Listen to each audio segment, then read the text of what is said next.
Hey cuties, this is Morgan, aka Second Sight Creative, here to show you today how to do a tie-dye shirt, kind of similar to this same style, which is also known as the geode tie-dye style. As you can kind of see, looks very natural, like rocks, gemstones, geodes, agates, things like that. So, first off, you need your supplies. So, good old blank white t-shirt, and then your artificial sinew to make all the ties, all those little like concentric circles. This stuff is what helps make that pattern. And scissors, trusty little dusty scissors. But first, we're gonna take things up a little notch. Eat some awesome gummies by Moonwalker. Those have become some of my favorites lately. They taste amazing. All of Moonwalker's gummies taste really good. So I'm gonna take one. Bon appetit. And we're gonna smoke a little JJ. But I forgot my lighter. Okay, back with the lighter. Can't forget that. So we'll be puffing on some Astro Puffs. It's the OG Kush, which is the indica blend. Because I'm an indica girl, for sure. No sativas over here. We're trying to chill all the time. Gotta prep it first, though. I learned this fun little trick actually from Mac Dizzle 420 of how you can like pinch down the edges of your pre-roll and then light it and then like pull the little top off.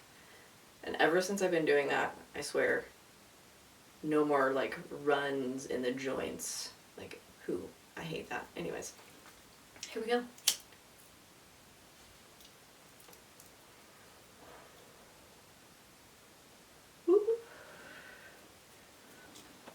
Be careful not to get it on the shirt.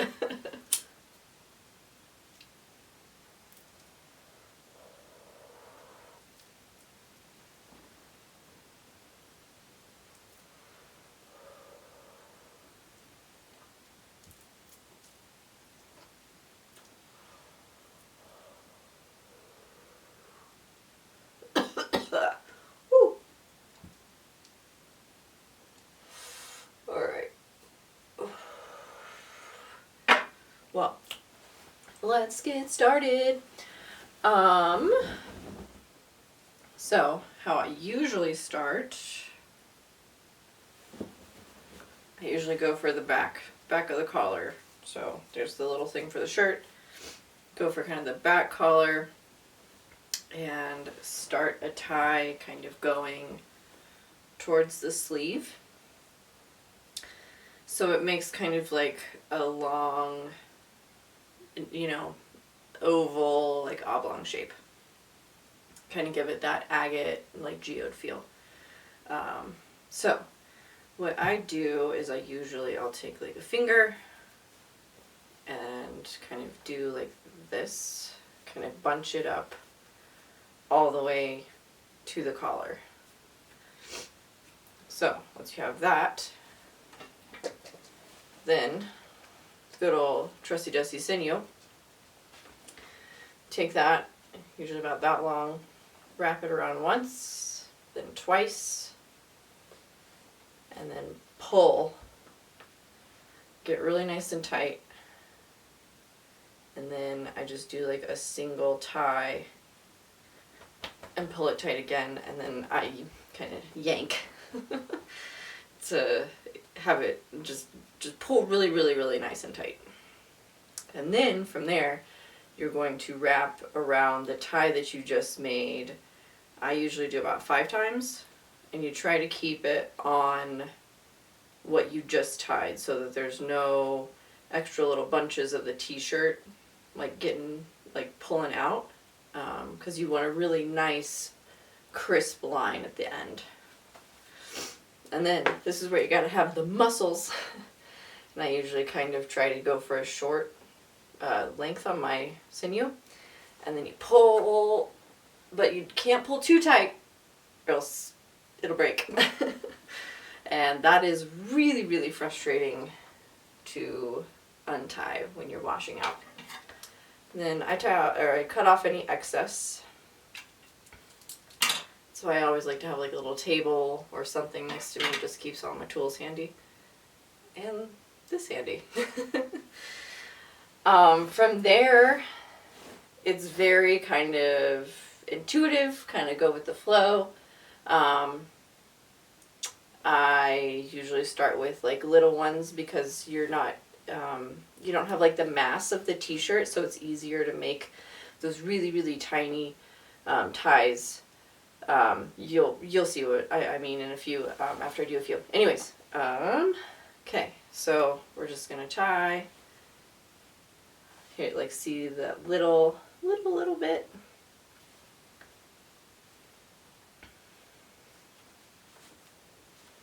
So I realized while I was finishing this last tie that I was like, you can't really see that the detail. So we switched it up, and now you just get to see my hands and the closer up details.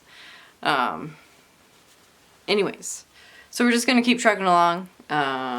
Yeah.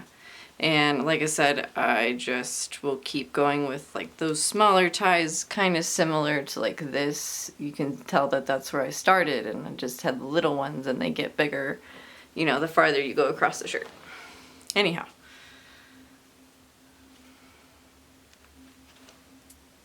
And yeah, you just try to see how there's like no little, like you're just going right on there.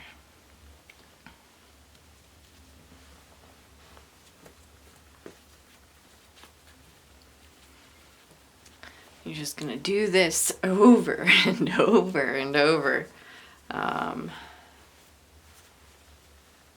And I like to get in there and like pull some little extra guys, just to give, you know, some extra little fun dimension to your tie. So your concentric circles aren't just concentric, you know, shapes constantly. Like, it's fun to have a little, like a little peninsula that comes out. Like, even trying to find a good example on my shirt that I'm wearing. I'm like, oh, that's a start point. I'm not sure. I'll have to keep looking. But something kind of like this, that like comes down. Like, that's what I just did with that extra little guy. And then how I did these all really small, I'm gonna do like a bigger one now to give it that variety, because you don't want all of them to be the same size. Like, think about a geode, think about an agate. Like, that's what I always have in mind when I'm tying, is geodes, agates. Like, what are the nuances? What are the, like just what you see, you know? And agates and geodes are not the same size, the same, you know, width between each of the bands in it. Like, there's variations. And, you know, that's nature, man.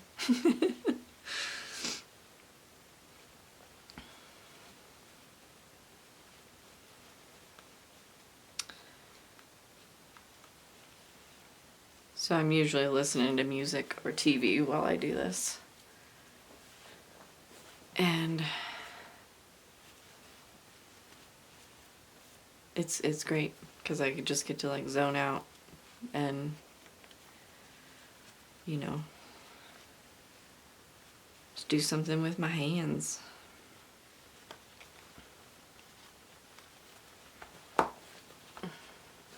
And, you know, make cool clothes.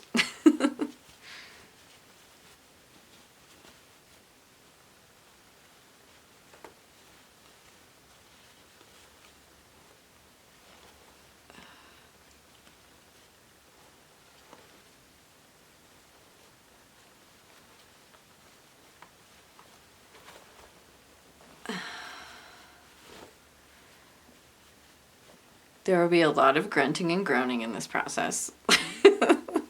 At least there is for me. I don't know about any other tie-dyers. I would love to hear if you grunt and groan a lot when you're tying. I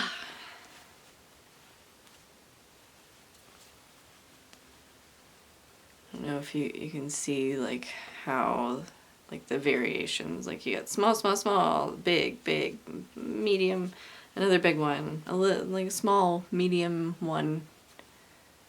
There's just, I love to not do the same length, like twice in a row, really, if I can.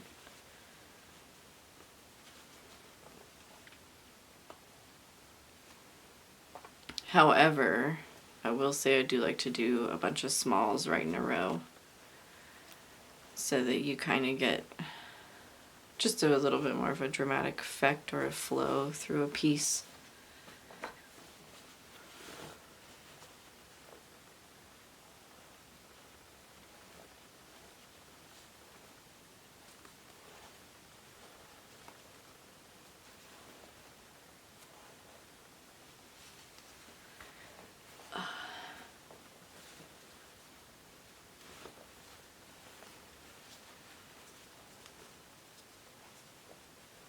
Let's do a fourth, why not? Like I said, it's all very like intuitive, go with the flow. I feel like I do that, like that's my main thing when I create art. Like if I, you know, I really enjoy just going with the flow and like seeing what happens sometimes.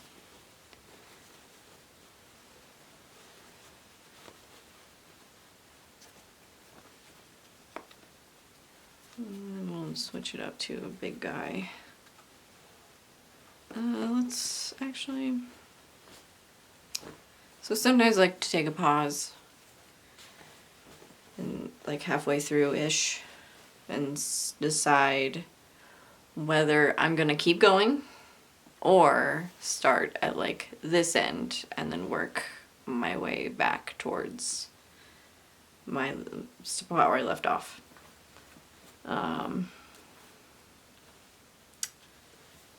So I think I'm gonna start at the other end and then work my way through, or work my way back. So when I stop, I usually try to leave it longer than like the starting point. It's just my little thing that I do, so it's easier to determine the leaving off point, because this is where you have to start your untie from, or at least that's how I do it.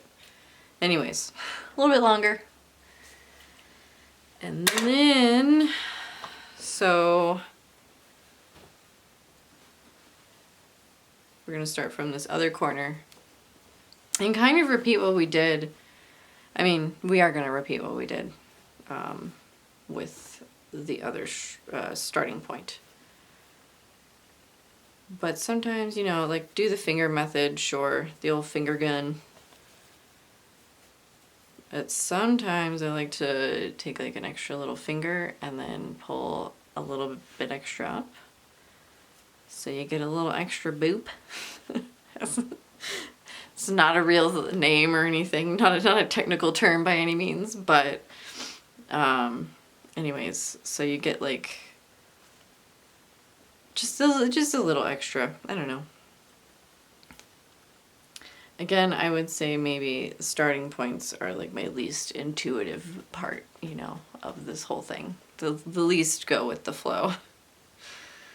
Because I do have to like make a decision and start it off that way. So yeah, we just repeated the process that we did from the last time. And then I'm readjusting that sinew just to get a better hold on this guy.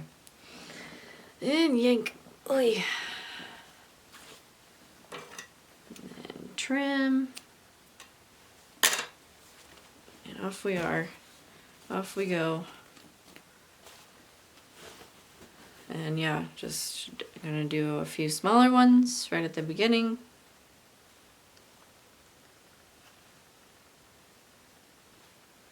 And while I'm tying, I usually like to kind of pull, just because it makes for less pulling later. And then there's another little guy.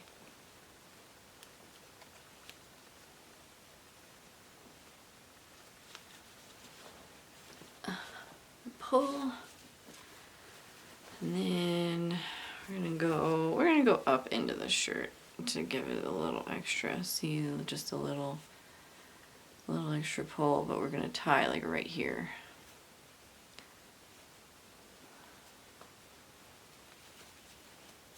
And then, yeah, just tie 5 or 6 times. You can go more, you can go less. Discovered if you do like a lot of tying, like say 10, 15, 20, you'll get like a larger white line. And that's also another thing you can kind of play around with. You can do really small ties where you're only doing like 3 and then you get really, really tiny, tiny, tiny lines, or you can do like 10 or more and get these fat lines when you untie. Like you can see some variation in this garment. Like there's thinner, wider, thinner, thinner, you know, so and wider as you get. Anyways.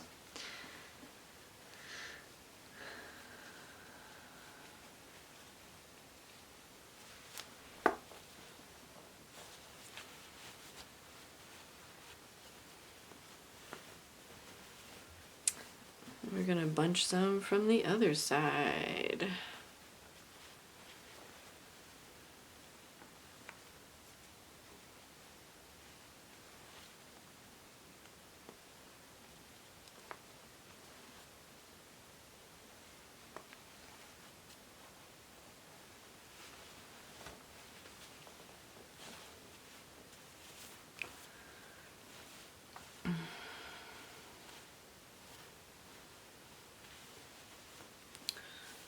Alright, we're just gonna finish this bad boy up.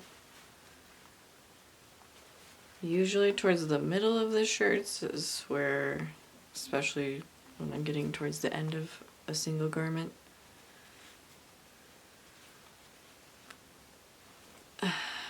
ties get the spacing in between ties get a little big because the garment's a little bulkier and your hands are starting to get tired.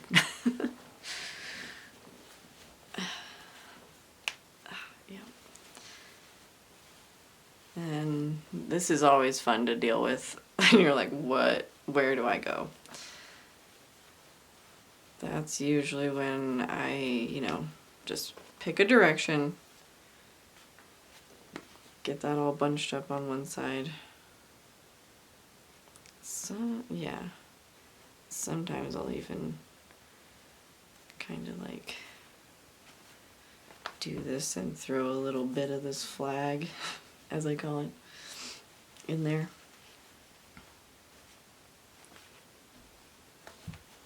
And then you just gotta keep working those muscles, working those hands, and keep going because you're almost there.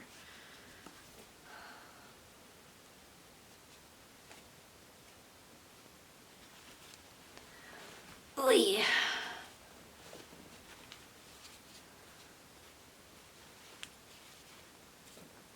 Alright, this is all crazy. But we're just gonna go across there. A big fat section.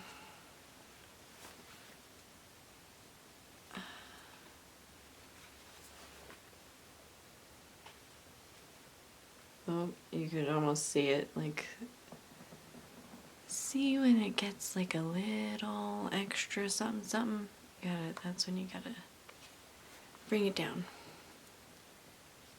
kind of wiggle sometimes in between pieces. Alright, so you got this fun guy to deal with, and I just start going down it because it's kind of the only thing left to do.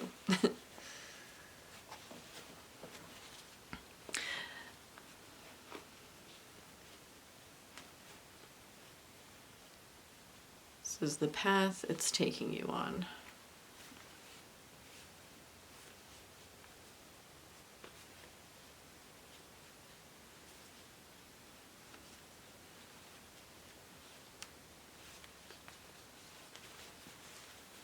Oh yeah, okay.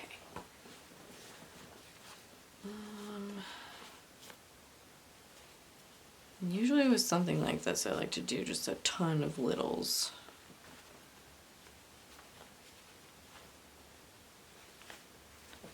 Because it's kind of a small, the thickness, or like it's a small piece of fabric and the thickness is not too bad. So you're able to get like really, really good, crisp, clean lines.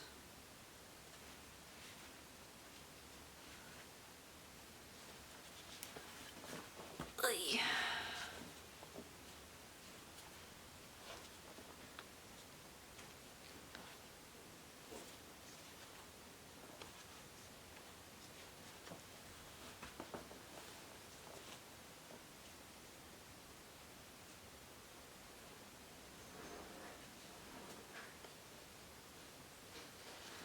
Alright, we are almost done with this guy.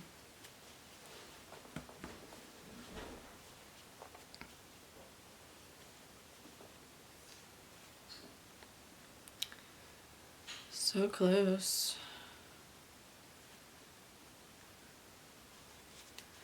Alright. Oh! Alright. Now, like I said, the long snip. Whoop. And now we've got this crazy looking thing. Look at that. It's got like arms. Sometimes I think they look like, you know, balloon animals. Balloon animals that need some help. Anyways, on to dyeing next. Yay! Alright, now we're in the dye studio. Got our fun little dye ready to go. So first things first, you'll need a few things. Of course, your already tied shirt, a tray, and then soda ash, and then your powder pigments, and a spoon. So I do ice dyeing, and also in the muck, which means instead of letting the water like drain off from the ice, it just stays in pools in the tub. Anyways, so throw your tie in the tub. Get it kind of like snug, try to get it like flat. It's just easier to apply the powder pigment so you're not dealing with as many like hills and valleys. But they don't always want to cooperate. That's fine. Anyways, we are using 3 different colors today. We've got olive drab, wasabi, and marigold.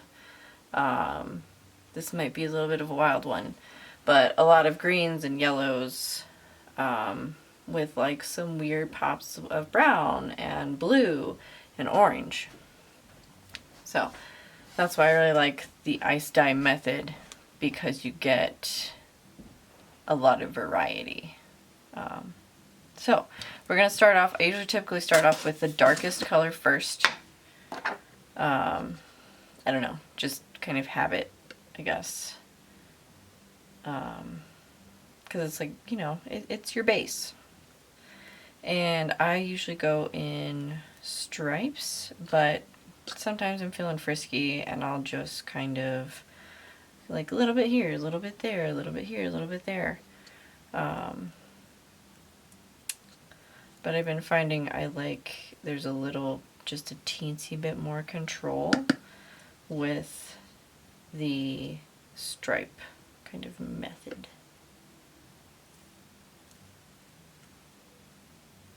So yeah, just kind of generously sprinkle the powdered dye on there. It's also best to wear a mask because sometimes you'll breathe this stuff in and get fun colored boogers, and you shouldn't be breathing any of this stuff in.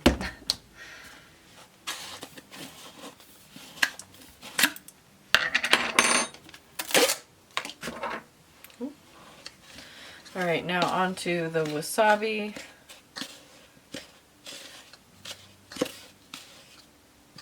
Usually kind of give all my colors a good mix.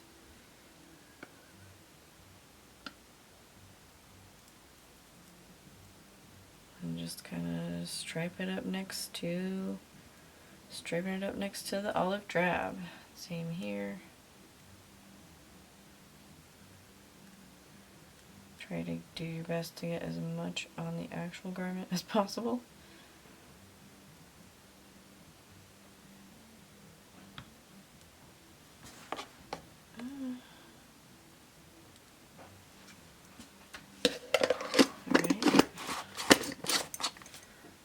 Onto the marigold. Ah, gosh.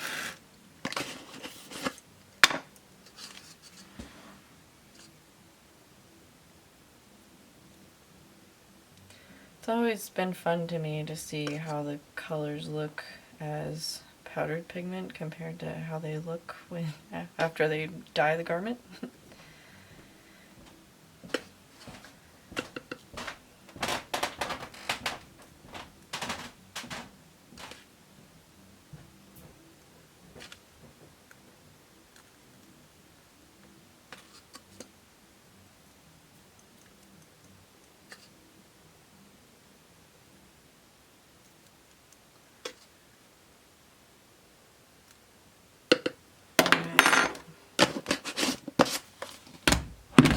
So this is a very important step. You got to put the soda ash on there. That is what helps adhere the pigment to the garment. If you don't do this step, your dye will wash out pretty much like first or second wash. So very important. And just generously sprinkle that over every bit of the garment.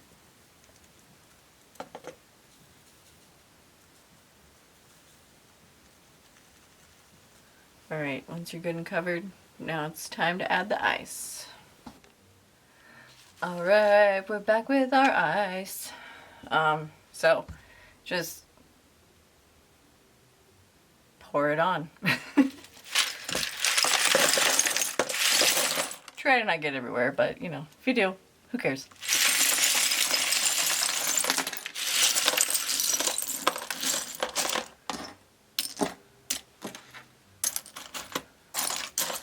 Usually try to, you know, kind of even it out a little bit.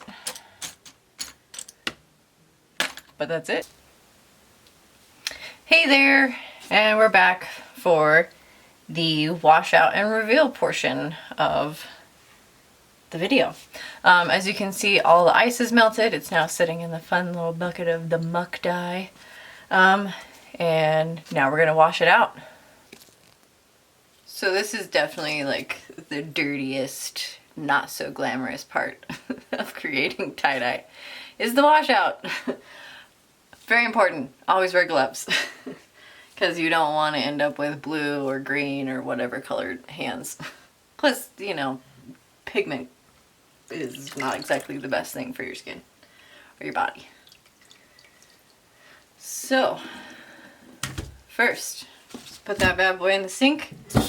Turn on your water. Make sure it's nice and hot.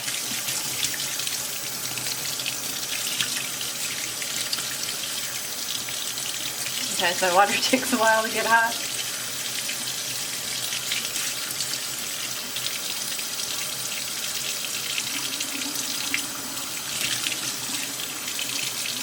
Alright.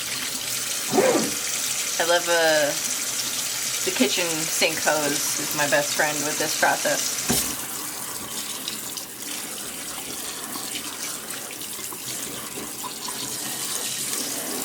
And you can see how like a lot of the pigment right here is really like coming off. It's really dark still. So we want to do our best to get the water to where it's like there's hardly any pigment coming off of the garment.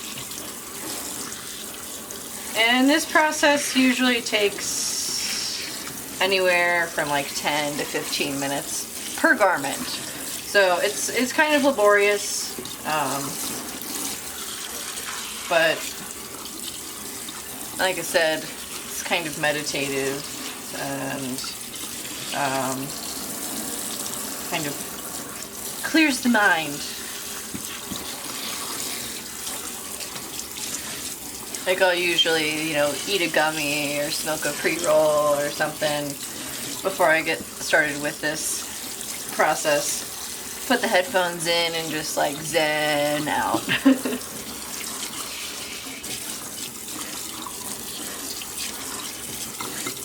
And every so often when the garment is super like saturated with water, I cut the water off and I just squeeze. This is the part where you gotta have those guns. Same with tying. Tying and the rinsing process where you gotta have muscles. And patience.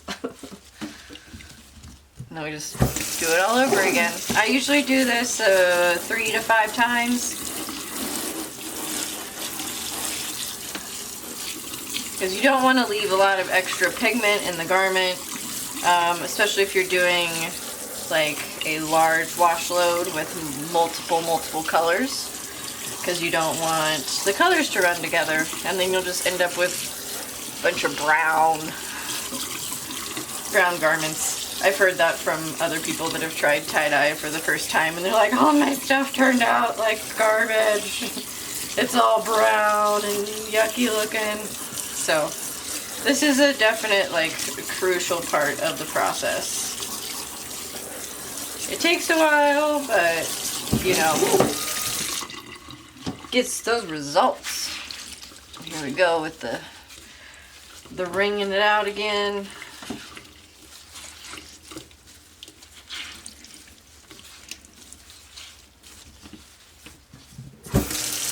And again.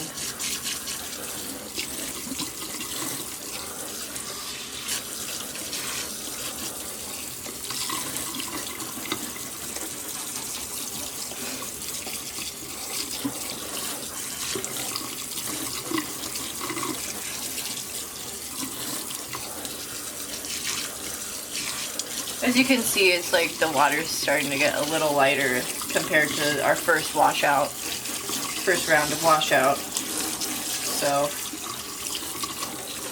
we're getting there.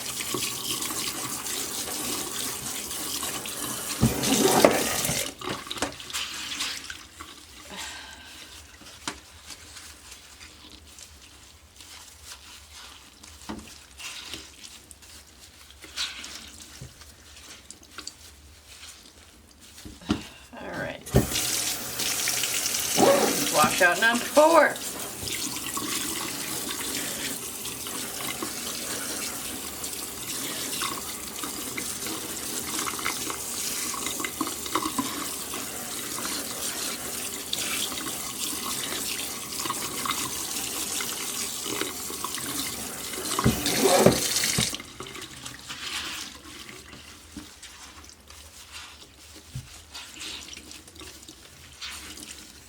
Alright, and this is where I like to untie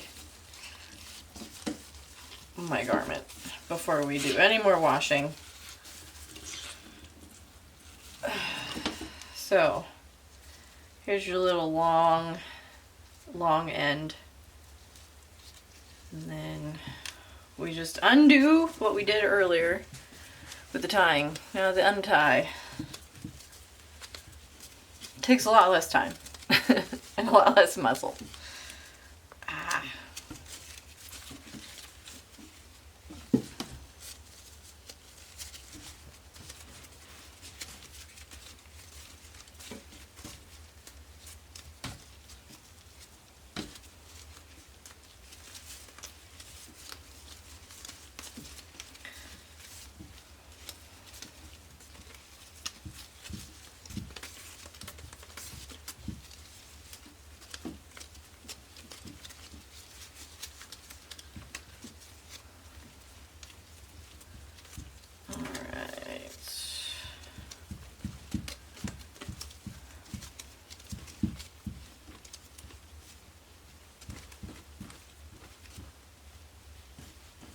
Oh.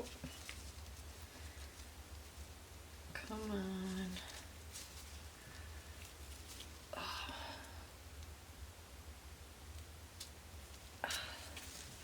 I got it tied up. Alright, there we go. There's one half.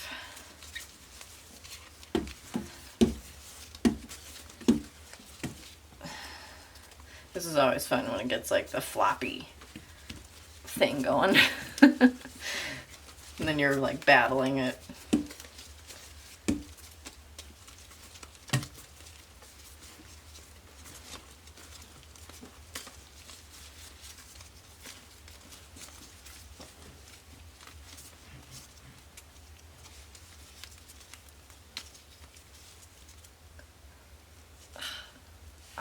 I always end up with my fingers all tied up.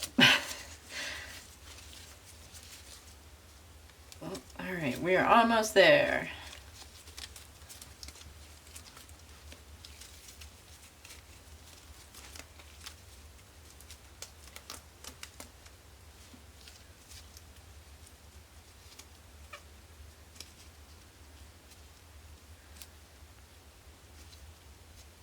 Come on.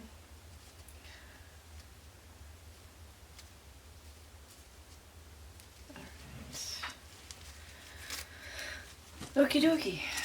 All the sinews off. Ooh. It's a dark one. But this will also lighten up the more we wash, and then after we do like the final wash through the washing machine.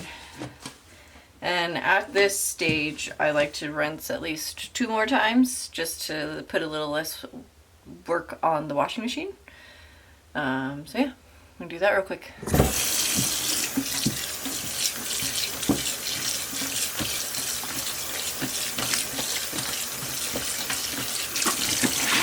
Ooh, so much dye still left. That's why it's important, I think, to do another wash after you've untied it, because so much of the pigment likes to hide in all those folds and creases when it's still tied. So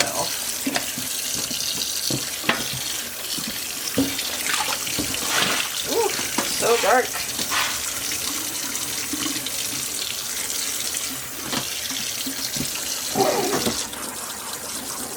I just get it good, saturated. You don't need to sit here and hit it with the water forever. Like just a good, get it saturated and wring and squish. It's for those muscles. Those muscles are good for this.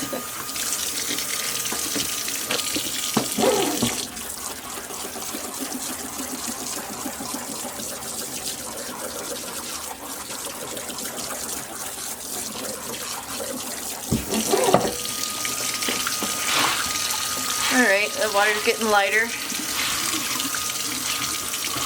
Probably do 2 more.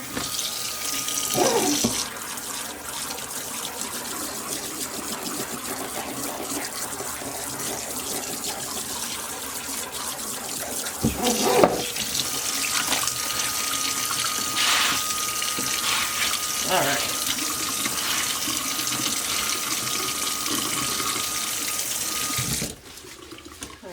can see it's starting to lighten up a little bit, but we're gonna throw this in the wash now just to give it that final good wash, get all this extra pigment out, and it'll probably be quite a bit lighter once it washes.